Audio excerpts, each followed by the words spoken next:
Първо трябва със сигурност да разбера за какво става въпрос. Няма да позволя някой да си играе игрички с мен по този начин.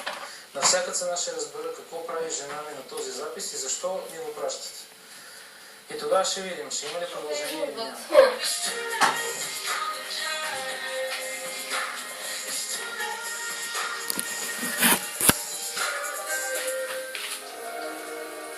От вчера след обед Андрей е наясно, че жена му се е забъркала в нещо зад гърба му.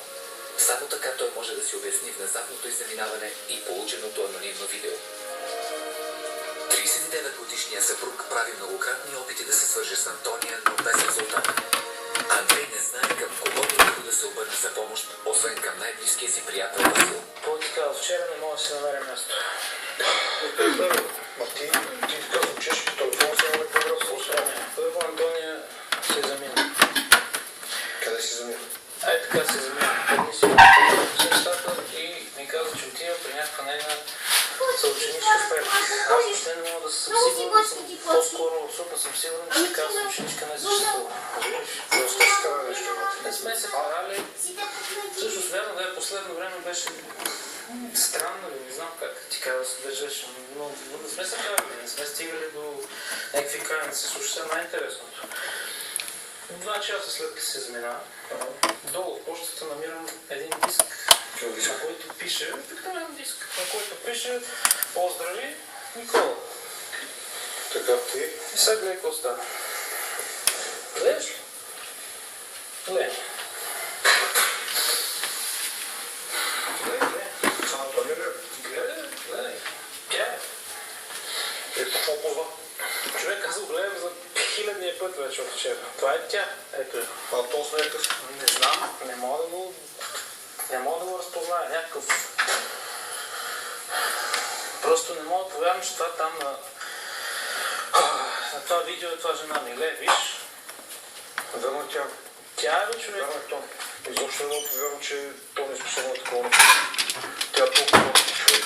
Тук е криминална историята ни. Семейната видео, както до сега. Пример са за идеално семейство. Добре, да види казал, че ти е приятел с ученичка. Нищо се е Съученичка, Това е тази ученичка. Коя е? Елена. Елена. Елена. Колко Елени може? Аз въобще нейните съученички не познавам. Помненото от випуска, от завършването, от териториенската албуми. Ти си гений. Чакай малко. по-търси го да видим. Че да видим. Андро, дай това албума. Аз просто ти казвам. Я. Давай.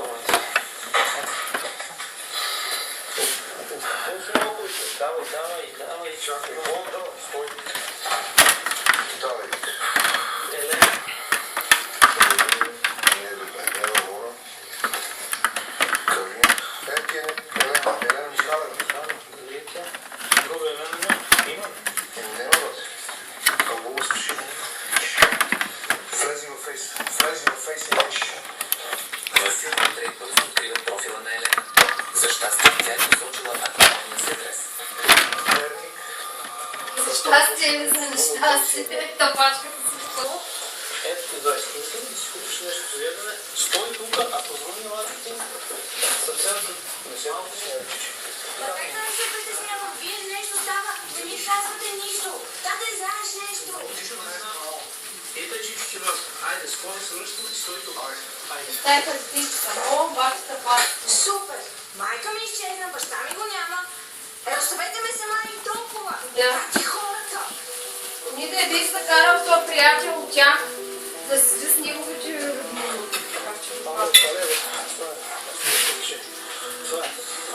Един час по-късно Андрей и Васил вече са в Перник. Според откритото във Фейсбук, на този адрес би трябвало да живее с ученичката на Антония Елена Михайлова. Притесненият съпруг няма търпение да види жена си. Кажете. Езошни там. Его. Добър ден, вие ли сте Елена? Добър ден, да съм. Кажете Кажете. съм Антония, бихте ли езика? Коя Антония? Антония Димова, Няма такава Антония, нещо сте се объркали. преди е била Караджова, вие сте съученички. Тонката. Да. О, не съм я виждала от 20 години. Съжалявам. Объркали сте се. Ама... Извинете, ми имам работа. Готвя. Така се надявах да е тук. Поне за това да не ме е излъгала. Това бе. Тя ме е излъгала без да й мигне окото. Вече съм сигурен, че ми изневерява човек. Абсолютно. Задължително ти изневерява. Не знам, Дай така ще се много ме тръгна. ядзам. И ще остави Защо където не е. го е излагал. Все си мисля, че има някакво друго обяснение за това. Обаче почвам да си мисля, че е Тони нещо. Не знам, аз мислех си, нали, има нужда от почивка, всеки изнервила се. Аз самия не знам какво да работиш с хора по цял ден. И не ти е казала, бе? Да, ето си. Тя е взела от нейните крати 400 лева, без да й каже за какво се е. Защо е взела толкова много пари, без да ми каже? Аз съм и мъжът. Заедно сме на толкова години, как може да не ми каже нищо? Ако има някакви дългове, би трябвало да иска от мен, а не някакви чужди хора. Нищо не разбирам. В главата ми има толкова въпроси, а нямам отговор на нито един от тях. Къде отиваш ти? Полицията! Да, сериозно! Полицията! Утре! Ще кажа, че майка ми е изчезнала! Мира! Какво? Моля ти се! Какъв е смисъл да го знаеш? Отивам при полицията. Тя пъти ще чуете нощите. Значи, майка ми изчезна, баща ми го постели, никой нищо не прави, само полицията го е помня. Сигурна съм. Да. Не мога да я лъжа повече. Искам да я държа настрани от тази история. Вие да знаеш какво казва? Че и сама разбира, че Що е автожалбазена? ще се наложи да й кажа за Момента този запис. е бил във Англия. Баща и категорично. Знаеш ли? Мира решава да отиде в най-близкото районно управление. Имал 16 или Тя усеща, че 18 с майка сега се ще е случило такова. нещо лошо и се Дела. надява, че полицията ще й помогне да я намеря. Вижте, баща ми може да е прав. Трябва да изчакаме. Такова е полицията. Ще се обади и си гледа къща. Макар че тя трябва да се почне разследване. Имам... И в момента е факт. Ако не се надявам, вика да мога да открадна там нищо, малко ни там билка мога да Някакъв ден се обади баща ми, сметне, че е притеснено за вашата майка. Тогава те падне. В момента няма никакви основания да обявим за издирване. Но аз имам предчувствие, че нещо ми се е случило. Съжалявам, госпожица, ма ние в районото не работим с предчувствия. Нищо изглеждаше доста притеснено, но за момента не може да предприемем нищо. Най-вероятно родителите си скарали и майката замирала някъде. А що ми бащата не е притеснен, значи знае какво се случва. И просто не иска да тревожи детето. На тези хора какво им става? Не мога да ги разбера. Значи, уж полицията трябва да ни помага, но Да. нищо не прави. Как така? И сега какво ще правя? Ще седя с кръсени ръце и ще чакам. Да, бе, да, ега ти шита. Така се реши какво да научим. След разочароващото посещение в полицията, Мира се прибира вкъщи. Тя се надява междувременно майка й да се е прибрала и всички притеснения да са били излишни.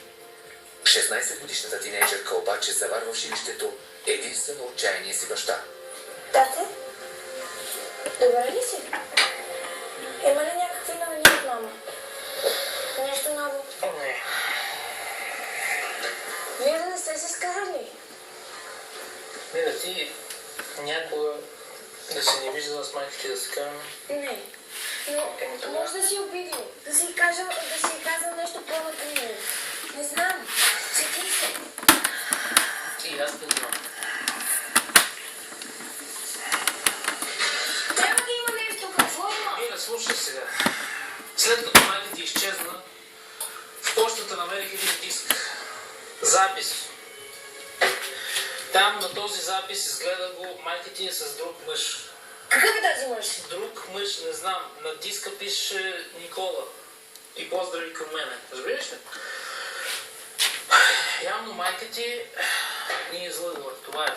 Но защо трябва да ни лъже? Не знам. Тя никога не би го Не знам, направила. да, знам, че никой не би го направил, но явно го е направил. Разбираш ли? Това е.